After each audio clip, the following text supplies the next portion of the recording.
Hello, welcome to the Rich and Simple Living. My name's Maria. If you're new here, I do home life vlogs, homeschooling, urban homesteading, cooking and all that kind of thing. And I've recently just completed Vlogtober, so I have been doing a bit of everything. But today we're back to cooking, and that's in the air fryer. And if you haven't read my community tab post, then today is pumpkin pie. We're going to have a go at doing pumpkin pie in the air fryer. Now, I've done it plenty of times in the oven, but never ever in the air fryer. So this is the very first attempt. I'm not sure about it. I've got to convert times, so we'll see how it goes. So we'll get on with that. I've prepped as much as I can beforehand, so I'm not here with you forever boring you to death, but I'll talk you through as I go. So first of all, I've done my pastry. As you know, I batch bake. I also batch make my pastry and put it into deep freeze. So I've taken one of the balls out so I can do my pastry case. So I'll just bring you down so you can see what I'm doing. I've got some little foil trays. Normally I do them in like a fluted flan dish. I've got it's probably just a bit bigger than this, a fluted flan dish, say that. And I do it in the oven. But because that dish won't fit into the air fryer, I got some of these little cases from Poundland. So I'm hoping that it will cook all right. So again, like I say, because the air fryer doing it in there is new, also doing it in one of these will be new. So we've got to see how it goes. Now, I'm not really sure whether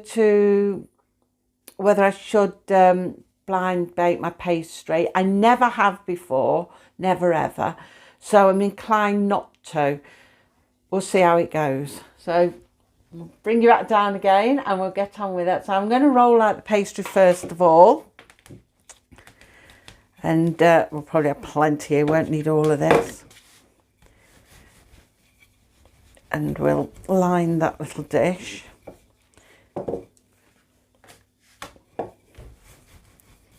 Rolls lovely. So I think I'll have far too much for this little dish, but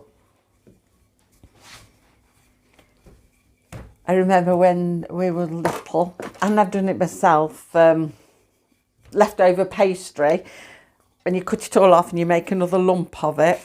Then my mum used to always make jam tarts with it.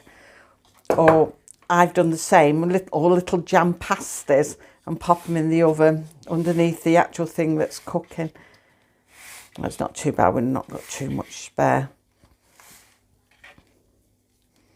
Yeah, or if she was actually making jam tarts and got it spare and you cut it off, she'll twist it and just put it in little rows across the top. That's something probably we can actually try in the air fryer someday, is some jam tarts or a jam tart. I have to be careful because it's what fits into me air fryer. I haven't got a lot of plates and pans that will fit into it. So I do have to be sort of careful what I put in. Just felt the edge of this knife feels quite sharp. I think the husband had sharpened it. So be careful with my fingers because I'm a bit accident prone. We'll take the edge off that the best we can. Now, like I said, I don't know whether in the air fryer it would be best blind baking it. But because I've never done it in the oven like that, I think we'll just go with it as it is. And we'll see what happens. So I don't know if you can hear that. I've just mentioned the word air fryer and Alexa started talking about air fryers and how they work. And I never even said the word Alexa. It's a bit nosy, isn't it? They listen in. Oh dear. So anyway, that's the pastry case. Now we're going to do the filling. What I've done, and I think it was when we were doing the pumpkins the other day, I was telling you then what I was doing. I was taking the flesh and I was doing it in the microwave. That's how I cook it. I put it in the bowl in the microwave and I steam it. I go on it for about 7-8 minutes if there's a lot of it. mash it and pop it in again and mash it again, drain it in the colander. Then I've got it in the puree thing to go on the Ninja, but I thought what I'll do is put the ingredients in here, see if we can mix it all together in here, because you can do it on the stove as well. You can cook your pumpkin on the stove between 2 plates on a pan of hot water. Once upon a time I used to do it like that, but it's a bit long-winded, so I just do it in the microwave now. And this is about £1 of pumpkin. It looked a lot when it was in the bowl, but when it cooks down it doesn't look very much at all. So there's about £1 of pumpkin in there is what you'll need. Now, like I said, because I've got smaller plates this time that I'm putting it in, I don't know whether it'll take as much mix, but I'm going to stick to the same amount of mix and we'll just fill that little patty dish thing up. So yeah, I'm going to put the ingredients in here. So I've given it a little whirl in the, if I can take it off, I think I'll have to get the tea towel, see if I can take it off. I've got no grip now because I've just had flour on my hands. Oh, that's it. I've given it a little blast in the Ninja already because you need to blend it to smooth your pumpkin. So I'm just going to add the rest of it in. So you want 4 ounces of sugar to go in. So we'll put the 4 ounces of sugar in. Hopefully this will blend round okay in the Ninja. Quite often I do it in the bowl, but I thought, oh, we'll put it in the Ninja today. We want a couple of beaten eggs.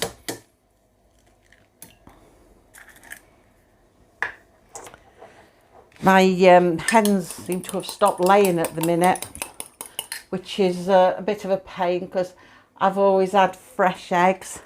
But they're about 4 years old now. They've done really well. They've laid every winter. So now they're going off the lay. I imagine sometime they'll lay again, but they've gone off the lay at the moment. So I know it's time now to get some new young hens that are just coming into lay. Thing is though, it's having the space for them because I haven't got room to keep the old ones and have, well, normally about 4 I have 4 new ones as well, and I can't put them in together because they don't always take and they fight and they pull the feathers out and peck each other. I remember years ago we did that and it pecked one of them to death and actually decapitated the new comer. They ganged up and decapitated it. So I don't put the new young hens in with the older ones now. It's not worth the risk. So it's finding a home for the older ones because I haven't got the space for more. So right, we've got the sugar, we've got the egg. We're going to put, I think it's 4 tablespoons of milk. I'm just going to check. Yeah, 4 tablespoons of milk. Then we need a pinch of nutmeg, pinch of ginger and 2 teaspoons of cinnamon. So first of all, we'll put the 4 of milk in. I'm about to run out of milk here. Right. Don't matter. Whoops. I'm going to say don't matter if it goes over, but there it did.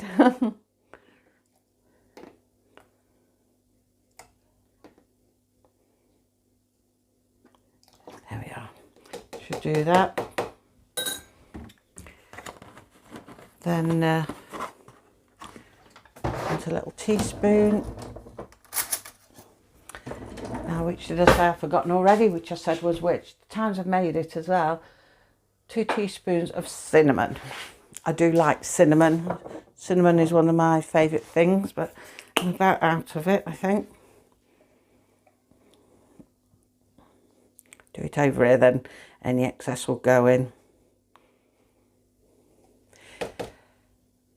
Now, myself personally, I don't like pumpkin pie because it's too sweet for me. I just find it too sweet. Right, I want a pinch of this, if I can get that off. Yeah, I find it's very, very sweet. So we want a pinch of ginger. We'll add a little bit extra because my pinch off of it stuck to my fingers. I think it's a bit of an acquired taste actually. A pinch of nutmeg. Nutmeg's another thing I like, especially with egg custards, and on rice pudding sometimes it's nice as well. Okay, so we've got all that in there. I think we've got everything. I'll just check the list to make sure. We have put in the pumpkin, the eggs, the sugar, the milk, nutmeg, ginger and cinnamon. So I'm going to put the lid on this, if I were done with it, and we're going to whisk it in the Ninja. So I'll give it a shake up. Mix around a bit. Give it a head start. So I'm going to go and whisk this in the Ninja. It's quite a noisy thing, so I'm going to pause you a moment while I just whisk it. So it's all mixed up, as you can see. What I'm going to do now, I'm going to bring you down and we're going to fill the flan bowl. The only thing I'm finding with these, I'm moving this flan bowl because I'm used to a solid one, but of course foil's very bendy. So I'm going to have to be very careful because it will be a runny mix. I wish really I'd got the smaller bowl, but we'll see how it goes. Right, just pour it in.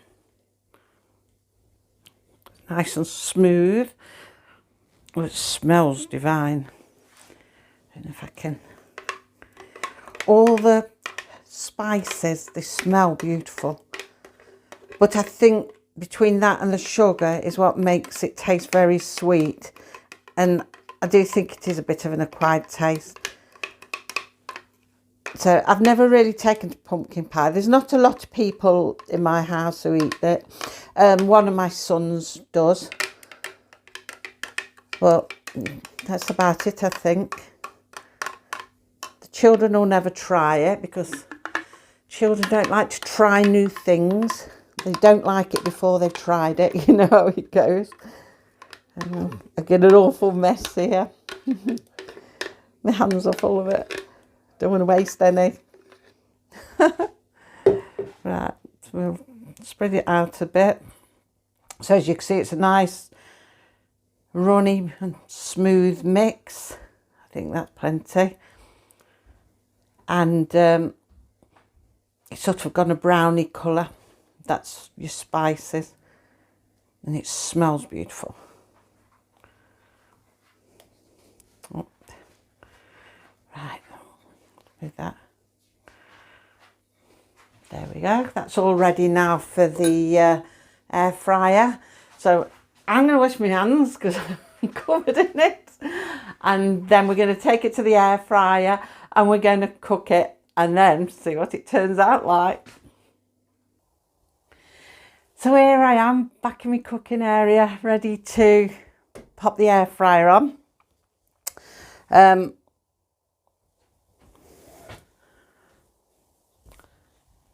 think I've forgotten something. Just a moment. Right, I'm back. I forgot my cooking times. I just converted it and jotted them onto a piece of paper. Got in here and realised I haven't brought the piece of paper with me. Oh, that's me all over. Okay, so let's bring you down and we'll get this air fryer on the go. Right, I'm going to leave the base bit in so that the air can circulate, especially as I've not blind baked the pastry. Like I said, I never have in the oven, so I'm not going to now. Managed to get in, it just fits in just nice. I'm not going to tip it because it'll run out. So I'm going to put it into the air fryer. Switch on so I can see what it's doing. We're going to air fry it at 180 degrees for 15 minutes. So go to air fry. So we want 180 and then 15 minutes. So we've got 180 on air fryer, 15 minutes, and off we go. So we'll let that do for the 15 minutes, and then I'm going to cook it on a bit lower temperature then. I'm going to do it at 140 for half an hour then, and hopefully that will be cooked.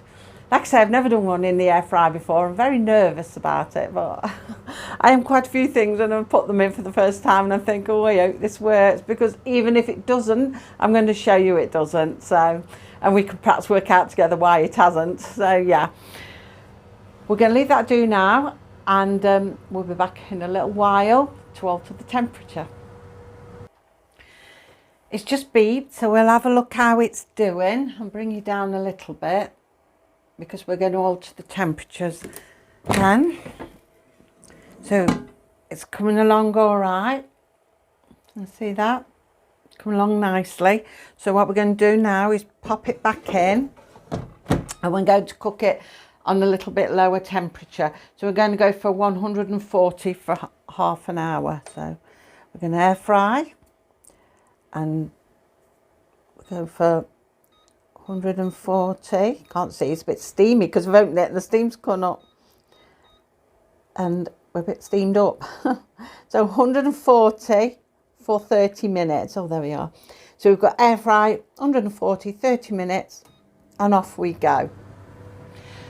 So hopefully by the time that's done, it should be cooked, I hope.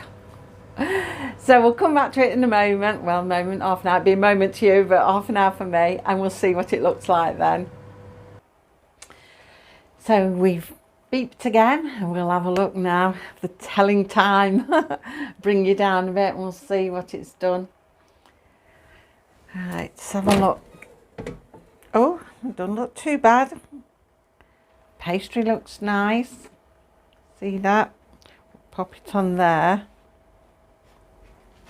I'll bring you across a bit. Or drag you across. There, that doesn't look too bad. So what I'm going to do, I'm going to leave it go cool, because it has to set a bit. As it cools, the pumpkin bit will set, and I can slice it nice then, or I should be able to slice it nice. That'll be the telling moment. So I'm going to leave it go cool, and then we'll slice a piece off it, and we'll see what it looks like in the middle, and we can also see then at the same time the pastry underneath. So we'll come back and do that in a little while. So I'll see you in a bit. So the pie's cooled down quite well now. I've been out and about and been shopping, and to you it's just a blink of an eye, but I've been doing lots of other things while it's been cooling. So I'm going to take a slice of it. I don't like pumpkin pie, and there's nobody here at the moment who's with me that does like pumpkin pie. So there's no one to taste test it. But I've no reason to believe, provided it's cooked all right, that it won't taste as it should. But we'll cut it anyway. So pop a plate there, and then we can show you what it's like. It seems to slice well. We'll just see if we can get a small slither of it out. My one son that does like pumpkin pie doesn't actually live with me, and doesn't live in the same village as me either, so I can't really chase him up with it. Right. It's always difficult to get the first slice out, isn't it? Always. But there you go. That looks really well. And it seems to have cooked well underneath. Let's bring it up. There you are. That's cooked really nice and sliced lovely, and that's how I'd expect to find it. So I'm quite pleased with that. And as you can see in there, where I've cut it from, nothing's running, caved in or anything like that. That's exactly how I'd expect it to look. I'll give it a smell. Oh, yes. You can smell the spices, and that's how it should smell. So I am pleased with that. I know that's going to taste all right. I've got to find someone to give it to eat now. But I know that that will taste all right. It smells well, it's cooked well. I'm really pleased with the results of that. So would I do it in the air fry again? Yes, definitely I would. It cooks really well. It's quite handy, because if you're making a lot of cooking, doing batch baking, things like that, having the air fryer is quite useful because it's like an extra thing you can use to cook in if you're having to use a lot of cooking appliances, you know, your ovens and things like that. I've got a double oven, but when we do buffets, it's really handy now having that extra appliance because you can do it all much quicker and get it done and do more of it in one go. So yeah, it's really useful. So thank you for watching. Now what I'm going to do now, that's the last of that list that I put up in the community section. I will now put up in the next couple of days what we're going to be cooking throughout November on the Fridays, air frying that is. So I will put a list for probably the next 4 Fridays what we're going to be air frying, and you'll know what we're doing then. And of course we'll have other videos in between, other vlogs and things like that. Another thing I was going to say as well is people have been asking me, am I going to do Vlogmas? Now I've managed to do Vlogtober. Phew. Am I going to do Vlogmas? Yes, I am going to do Vlogmas. My daughters are behind you and they're smiling and going, I am now committed myself because I have told everybody, yes, I'll do it. I did actually do it last year, and last year it did about kill me, but now I've done 31 days. 24 days is going to be a walk in the park. So we will be doing Vlogmas. But throughout November, we'll do weekly vlogs anyway, and our cooking ones on a Friday. So that's all for now, I think I've got to tell you. Thank you for watching. Thank you to all my new subscribers and the existing ones. It's great to have you all, and we really appreciate you. Thank you so very, very much. So until the next vlog, which will perhaps maybe Tuesday or Wednesday, try and aim for Tuesday. Until then, take care of yourselves. Bye.